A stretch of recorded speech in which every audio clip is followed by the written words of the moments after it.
Bonjour, je vous fais cette vidéo pour vous expliquer le lien entre l'énergie et la puissance.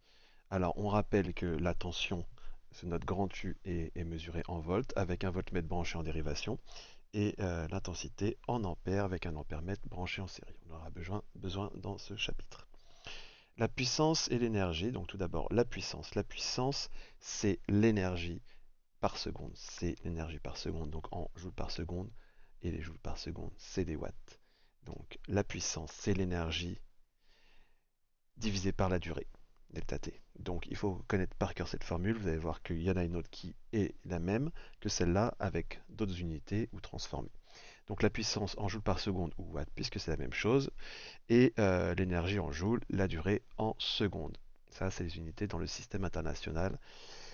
Et selon dans quel domaine on va se poser des questions, eh bien, les unités peuvent changer. Les unités d'énergie, de durée et de puissance. Donc l'énergie, c'est la puissance par la durée, puisque si on a l'énergie par seconde et qu'on multiplie par la durée en secondes, eh bien on va trouver l'énergie. Donc en fait, c'est exactement cette formule-là transformée, tout simplement, avec les mêmes unités. D'accord? Donc, si on veut, on peut retenir que le lien entre la puissance et l'énergie, c'est cette formule-là pour utiliser le petit triangle pour faire les proportionnalités.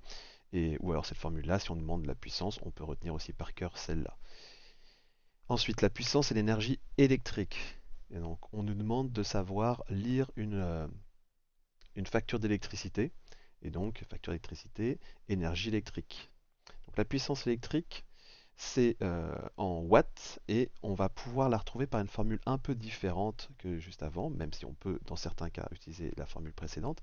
Mais quand on a la tension en volts et l'intensité en ampères, la tension aux bornes d'un appareil et l'intensité qui passe par l'appareil, eh bien on va multiplier cette tension en volts fois l'intensité en ampères et on va trouver la puissance. Donc ça c'est une deuxième formule dans le cas de l'électricité. Quand on connaît la tension et l'intensité en volts et en ampères, on va calculer directement la puissance en watts.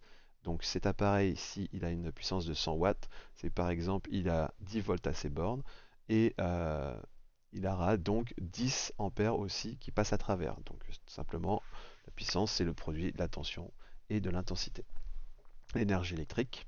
L'énergie électrique, c'est la même formule que tout à l'heure, mais cette fois, on va avoir la puissance en kilowatts, en milliers de watts, et la durée en heures. Donc il faut convertir la puissance en milliers de watts, comme on convertit des mètres en kilomètres, en milliers de mètres, et la durée en heures. J'espère que vous avez calculé des secondes transformées en heures. Et bien tout simplement, c'est la même formule qu'avant dans des unités différentes. Pourquoi? Parce qu'en électricité, les appareils consomment des kilowatts, les maisons, ça va être plutôt des milliers de watts, et les durées d'utilisation des appareils, c'est rarement des secondes, c'est plutôt sur des heures. D'accord? Donc on va appliquer ceci à un exemple concret. Et juste avant, donc évidemment, 1 kWh, 1 kilowatt fois une heure, c'est 1000 Wh. Donc la conversion de kWh en Wh, elle est simple, c'est comme convertir des kilomètres en mètres, l'unité étant le Wh. Si on fait des watts ici pour la puissance fois des heures, on va avoir des Wh et pas des kWh. Et 1 joule d'énergie, c'est 1 watt seconde. Donc si on a la puissance en watts et la durée en secondes, on peut multiplier la puissance en watts fois la durée en secondes. Et c'est la même formule que précédemment dans la vidéo. Donc là, l'application, c'est que on veut savoir calculer l'énergie de consommation en France dans son ensemble ou dans un appareil électrique comme on fait juste avant. Donc évidemment en France c'est des énergies électriques gigantesques, des térawattheures en une année et maintenant ça a dû augmenter. Donc 10 puissance 12 Wh, c'est gigantesque. Donc ce frigo américain, on veut savoir euh, trouver cette étiquette-là, c'est-à-dire principalement euh, savoir le nombre de kilowattheures annuels. Et chaque kilowattheure, on sait combien il est facturé en moyenne en France, donc on peut prévoir la facture d'énergie liée à l'achat d'un appareil électrique. D'accord? Donc si on a le nombre de kilowattheures et le prix en euros au kilowattheure, eh bien qui est à peu près de 20 centimes, ça dépend des fournisseurs d'accès, ça dépend du moment, etc. Donc là, tout bêtement, à la fin, il suffira de faire une petite multiplication c'est proportionnel le nombre de kilowattheures avec le, le prix. Donc là, on va nous demander la puissance, calculer la puissance du réfrigérateur. Et si par exemple on nous donne la tension et l'intensité, 230 volts c'est les tensions aux bornes des prises électriques, et on sait et on peut mesurer avec un ampèremètre branché ici en série que le réfrigérateur branché à la prise électrique est représenté par un générateur de tension alternative. Le courant passe dans un sens et dans l'autre, la tension est positive puis négative. Ici l'ampérage, donc le nombre d'ampères, l'intensité 1,7 ampères et la tension est mesurée au bord de la prise. Après normalement on la connaît puisqu'on sait que les prises sont à 230 volts. Mais dans la pratique, ça change toujours un tout petit peu, ça change, ça fluctue un peu. Donc, quand on a la tension fois fois l'intensité, on va pouvoir calculer directement, puisqu'on a des volts et des ampères, calculer la puissance en watts. Donc, calculatrice, 391 watts. Une petite phrase de conclusion, n'oublie pas l'unité. Et donc là, c'est parce qu'on a des volts et des ampères, évidemment, sinon on convertirait en volts et en ampères, et ça serait assez facile si vous savez convertir. Si ce frigo est allumé 3 heures, alors pourquoi le frigo serait allumé que 3 heures alors qu'il faut qu'il fasse du froid toute la journée? Et parce que vous n'ouvrez pas la porte du frigo toute la journée.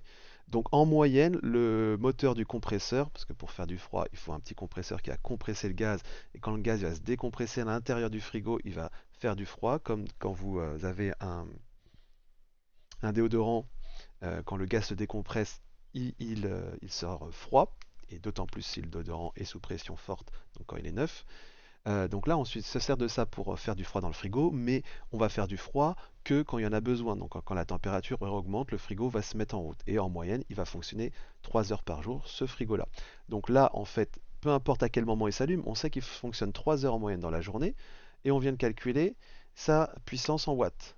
Donc on a le nombre de watts, on a le nombre d'heures. On va calculer l'énergie électrique. C'est la puissance fois la durée.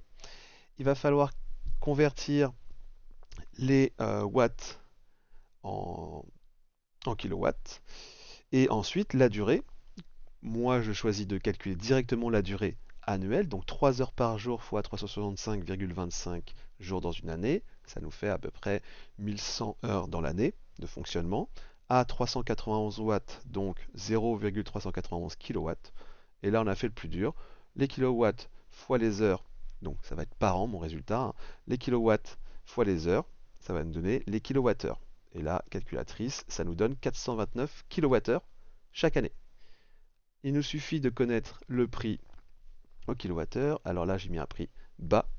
Imaginons que si vous avez un super abonnement. Donc 429 kWh fois 0,13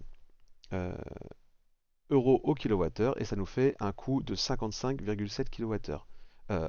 Euros, pardon. 55,7 euros dans l'année. Alors évidemment, là, ça a augmenté de base parce que tous les ans, ça augmente. Et puis ensuite, il y a eu la guerre en Ukraine, ça a changé un petit peu les valeurs du coût de l'énergie. Donc on trouverait plus. Ça, c'est le coût de fonctionnement de votre appareil quand vous l'achetez. Et ça, après, selon le coût annuel, selon le nombre de kilowattheures, et donc lié au coût, eh bien, on sort une étiquette A+, A++, etc. Donc entre A+, et A++, c'est 10% de consommation en moins. Évidemment, quand vous êtes A++, vous avez 30% de consommation en moins par rapport au A. Et évidemment, B, C, D, ben, vous voulez éviter d'acheter là. D'accord? Donc en France, globalement, il y a des règles qui font qu'on ne va pas vous vendre des choses qui sont là, mais il peut y avoir des produits qui sont ici. Ils sont moins chers à l'achat, mais très rapidement, avec le coût de l'énergie, on peut calculer au bout de combien de temps on évite de payer, on économise à acheter quelque chose qui consomme moins de kilowattheures. Si là, vous avez 30% de consommation en moins, chaque année, vous payez 30% de moins, et 30% de moins que à peu près 60 euros, ça va vous faire 20 euros. Si votre modèle coûte 40 euros de plus, au bout de 2 ans, vous avez remboursé la différence, et chaque année, après, vous économisez 20 euros. Donc si vous faites ça avec tout ce que vous achetez, vous pouvez économiser. Et puis tout ce que vous économisez en valeur d'euros, eh bien c'est aussi bon pour la planète, puisque en général, quand vous économisez de l'énergie, on produit moins de, de polluants, dioxyde de carbone en particulier, et donc le fait d'essayer de chercher à acheter des appareils qui sont moins énergivores, qui consomment moins d'énergie, fait que vous allez économiser et en même temps moins polluer. Donc voilà, la vidéo est terminée. Je vous remercie de votre attention.